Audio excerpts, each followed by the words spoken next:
Vance'in bu C deyirlər, o əslində James'dir.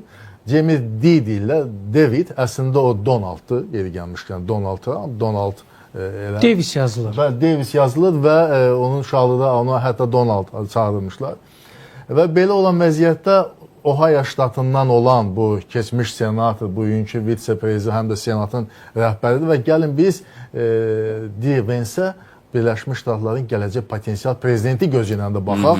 2028-ci ildə Birləşmiş Ştatlarda prezident seçkiləridir. Prezident seçkilərində Respublikaçılar Partiyasının məhz Vance'in üzərində dayanacağını indidən söyləmək olar və yeri gəlmişkən indi deməli Elçin müəllim bir məsələyə toxundu. Münhen Təhlükəsizlik Konfransı fevralın 13-15 olacaq və hətta bu konfransın mövzusunun anti-Trump, anti-Vance istiqamətdə olacağı ilə bağlı mövzu hətta bu mövzu olacaq. Trump'a, Vance'ə həsr edilmiş mövzu olacaq. Çünki Vance keçən illəri fevral ayında ittiham etdi ki, Avropa öz dəyərlərinə uzaqlaşıb.